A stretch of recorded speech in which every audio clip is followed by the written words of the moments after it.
नमस्कार दोस्तों, स्वागत है आप सभी का ऑनलाइन डाउट यूट्यूब चैनल पर। इस वीडियो में हम बात कर रहे हैं एक बड़ी और लेटेस्ट अपडेट के बारे में जो कि संबंधित है यूपी टीजीटी बिजली एग्जाम कार्यक्रम के बारे में। यूपी टीजीटी बिजली एग्जाम कार्यक्रम को लेकर साथ ही साथ अगर बात की जाए एक और बड़ी और लेटेस्ट अपडेट के बारे में जो कि संबंधित है मीटिंग को लेकर। मीटिंग खत्म हो गई है। मीटिंग खत्म होने के बाद क्या फैसला हुआ है इसके बारे में डिटेल में आप सभी को जानकारी दी जाएगी। जैसा कि दोस्तों आप जानते हैं कि उत्तर प्रदेश शिक्षा सेवा चयन आयोग के चेयरमैन के आने के बाद से ये एक पहली बैठक थी जिसको लेकर कहीं न कहीं बहुत ज़्यादा उम्मीदें बनी हुई थी।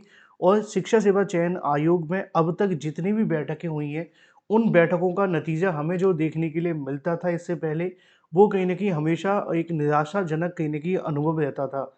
छात्रों को उम्मीद तो बहुत ज़्यादा होती थी बैठकों से, लेकिन जब बैठक समाप्त होती थी तो ऐसा नहीं हो पाता था। लेकिन आज की बैठक एक नए सिरे से नई शुरुआत थी और इसी को लेकर एक नई जानकारी आप सभी के सामने निकल कर आ गई है।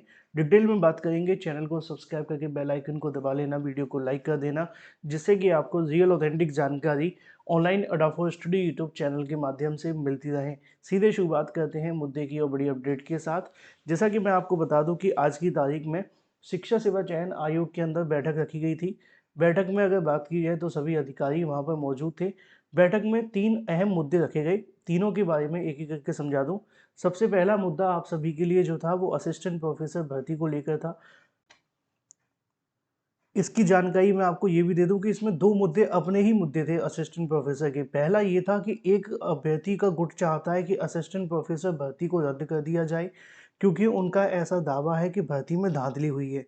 दूसरे अभ्यर्थियों का जो ग्रुप है वो ये चाहता है कि जो असिस्टेंट प्रोफेसर भर्ती है उसको as soon as possible complete कर दिया जाए क्योंकि उनको नौकरी चाहिए। तो इस मामले को लेकर कहीं न कहीं बैठक में आज डिसीजन हुआ और डिस्कशन देखने के लिए मिला। दूसरा जो मामला था वो आप सभी की टीजीटी बिजली की परीक्षा को लेकर था। तीसरा जो मामला था वो आपकी उत्तर प्रदेश शिक्षक पात्रता परीक्षा यानी कि यूपी टीईटी के बारे में भी था। तो अब यहाँ पे क्या डिसीजन देखने के लिए मिला, क्या क्या हुआ, इनके बारे में मैं आपको एक एक करके समझा देता हूँ और फिर मैं आप सभी को बता देता हूँ कि असल में यहाँ पर डिसीजन क्या होता है और किसको लेकर जो फाइनल कहीं ना कहीं मोहर है वो देखने के लिए मिली है। इन तीन मामलों को लेकर बड़े फैसले हुए हैं। तीन के संबंध में जानकारी मैं आपको बता दूं, लेकिन उससे पहले अगर आप एल टी गेट की परीक्षा देने जा रहे हैं तो इस बात का ध्यान रखें कि एल टी गेट के लिए हमने जीके जीएस का एक स्पेशल क्रैश कोर्स लॉन्च किया है। ये 399 का है लेकिन आपको 199 मिल रहा है। इसमें 40,000 जो वन लाइनर है वहीं से सभी क्वेश्चन अभी तक देखने के लिए मिले जीके जीएस में।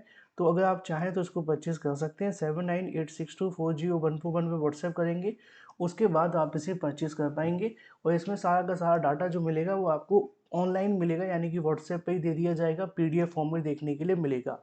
चलिए बात कर लेते हैं सबसे पहले टीजीटी पीजीटी के बारे में। टीजीटी पीजीटी को लेकर आज एक और चीज़ थी। असल में आज जब शिक्षा सेवा चयन आयोग में बैठक थी उसी समय पर बड़ी संख्या में अभ्यर्थियों के माध्यम से टीजीटी पीजीटी को लेकर कहीं न कहीं आयोग के सामने पहुंच गए थे और उसमें अभ्यर्थियों की ओर से जो मांगे वो रखी गई थी। इसको लेकर एक जानकारी भी मैं आप सभी को दिखा देता हूँ, ऑफिशियल तौर पर जारी की गई है। क्योंकि जब आज की तारीख में अभ्यर्थियों के माध्यम से जो मांग रखी गई थी उसको लेकर अभ्यर्थियों ने शिक्षा सेवा चयन आयोग के सामने जो कहा वो आप यहाँ पे देखेंगे। लिखा हुआ है कि उत्तर प्रदेश शिक्षा सेवा चयन आयोग के द्वारा आने वाली टीजीटी पीजीटी भर्ती में बीएड अंतिम वर्ष के अभ्यर्थियों को शामिल करने हेतु, असल में आप जानते हैं टीजीटी पीजीटी की जो भर्ती आप सभी के देखने के लिए मिल रही थी उसको लेकर नई भर्ती की यहाँ पे बात की जा रही है। क्योंकि अभी तक क्या होता है कि अपीयरिंग वाले जो अभ्यर्थी होते हैं, जो अपीयरिंग वाले अभ्यर्थी उनको मौका नहीं दिया जाता। अब ऐसी कंडीशन में दिक्कत ये आती है कि भर्ती अगर 4 साल 5 6 साल बाद आती है तो छात्रों का आधा समय तो इसी में निकल जाता है। तो उनकी मांग ये थी कि यहाँ पर जब भी भर्ती का विज्ञापन जारी होता है उसमें जो बीएड करने वाले अपीयरिंग के अभ्यर्थी हैं उनको ही मौका दिया जाए। उनका कहना है कि बहुत छात्र लंबे समय से टीजीटी पीजीटी की तैयारी कर रहे हैं। पहले टीजीटी पीजीटी के लिए शैक्षिक अर्हता स्नातक उपाधि थी, इसमें बिना पर्याप्त समय दिए शैक्षिक योग्यता में बदलाव करते हुए बीएड की उपाधि अनिवार्य कर दी गई, जिससे लाखों छात्रों को शामिल होने से वंचित हो जाएंगे। ऐसे में शैक्षिक योग्यता बदलाव की जानकारी पहली बार नई नियमावली 22 अप्रैल 2024 को जारी करके दी गई थी। इस नियमावली को संशोधित 9 सितंबर 2025 को दी गई जानकारी के मुताबिक अब आप सभी के सामने बीएड करने में कम से कम 2 महीने का समय लगेगा। तो ऐसी कंडीशन में अगर नई भर्ती इस बीच आ जाती है तो इन अभ्यर्थियों को थोड़ा-सा मौका दिया जाए। इसके संबंध में भी उन्होंने कहीं न कहीं ज्ञापन शिक्षा सेवा चयन आयोग में भेजा, इस पे उन्होंने क्या कहा मैं आपको बता देता हूँ। अधिकारियों के माध्यम से उसको लेकर जानकारी दी गई कि हम इस पे विचार ही कर सकते हैं। डिसीज़न लेना ना लेना वो सरकार का काम है। मुझे पता है कि कुछ लोग चोपड़ी-चौड़ी बातें करेंगे, लेकिन जो सच है वही मैं आपको बता सकता हूँ। उनका कहना ये था कि इस पे डिसीज़न शासन का तरफ से लिया जाएगा। हम अपनी ओर से जो कर सकते हैं वो हमने कर दिया है। छात्रों की माँग को शासन के सामने रख देंगे। तो ये बात होगी अपीयरिंग को लेकर। अगर आप भी हैं तो बता देना, ठीक है? चलिए, दूसरा मामला था आपके लिए टीजीटी-विजीटी एग्ज़ाम के बारे में। तो असिस्टेंट प्रोफ़ेसर भर्ती को लेकर यहाँ पे उनकी तरफ से कहा गया कि हम कोशिश कर रहे हैं कि जो भी कहीं न कहीं इसमें विसंगति हुई है, उसकी पहले शासन स्तर पे जाँच की जाएगी। जाँच के कुछ दिनों के बाद इसको लेकर फाइनल रिपोर्ट सबमिट होगी। फिर उसके बाद अगर कुछ जाँच में नहीं होता है, तो आपके असिस्टेंट प्रोफ़ेसर भर्ती को लेकर जो इंटरव्यू वगैरह है वो शुरू कर दिए जाएँगे। तो अगर टेक्निकली मैं आपको समझाने की कोशिश करूँ तो उनका कहने का भाव ये है कि असिस्टेंट प्रोफेसर भर्ती की जो प्रोसेस है वो बहुत जल्द शुरू होने वाला है और कोशिश की जा रही है कि एज़ सून एज़ पॉसिबल कर दिया जाए। दूसरा मामला था यूपी-टीईटी के बारे में। यूपी-टीईटी को लेकर भी जानकारी देखने के लिए मिली है कि शासन स्तर पे विचार-विमर्श के बाद से जो अधिकारियों की आज पहली बैठक हुई थी, इस बैठक में डिसीज़न हो गया है कि जो यूपी-टीईटी की परीक्षा है, उसको लेकर क्या करना है, किस तरीके से करना है। जानकारी जो मिली है उसके मुताबिक ये है कि इसके संबंध में जल्द ही एक ऑफ़िशियल नोटिस भी जारी होने वाली है। इसको लेकर जल्द ही एक ऑफ़िशियल नोटिस जारी होने वाली है यूपी-टीईटी को लेकर। अब यहाँ पे आपके मन में सवाल अवश्य होना चाहिए, सर डिसीज़न को लेकर क्या चीज़ें हैं? तो अधिकारियों की तरफ से दी गई जानकारी के मुताबिक उनका कहना ये है कि आज इस बैठक में डिसाइड किया गया था कि जो परीक्षा आपकी होने वाली है इसको लेकर क्या करना है। तो चेयरमैन की तरफ से कुछ चीज़ें कहीं न कहीं शासन से स्पष्ट करने के लिए कही गई हैं। जैसे ही वो इसको लेकर स्पष्ट कर देंगे 1-2 दिन के अंदर, उसके बाद यूपी-टीईटी को लेकर जो ऑफ़िशियल जानकारी है, आयोग जारी कर देगा। तो जानकारी जो मिली है कि डिसाइड कर लिया गया है क्या करना है, अब इसको लेकर शासन की अनुमति लेनी है और फिर आपके सामने जानकारी जारी होगी।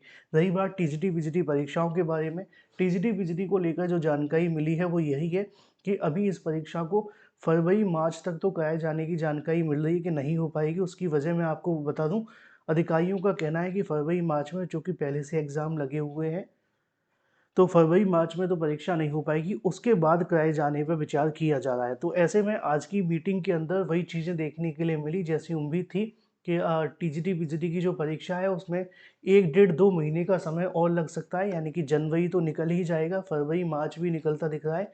उसके बाद आप सभी के लिए तारीखें जारी होंगी और ये भी जानकारी मिली है कि अभी परीक्षा को लेकर जो अधिकारियों की तरफ से एक बैठक और की जाएगी टीजीटी-विजीटी को लेकर।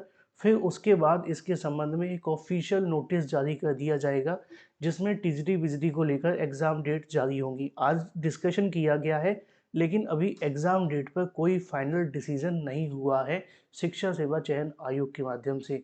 तो टेक्निकली चीज़ें वही हैं कि फरवरी-मार्च के बाद ही कराए जाने पे विचार किया जा रहा है, लेकिन तारीखें अभी फ़ाइनल नहीं हैं। तारीखें कब फ़ाइनल होंगी, वो हो सकता है कि 2-4 दिनों के बाद फिर से बैठक हो या अगले सप्ताह जो बैठक होगी, उसमें चीज़ें देखने के लिए मिल सकती हैं।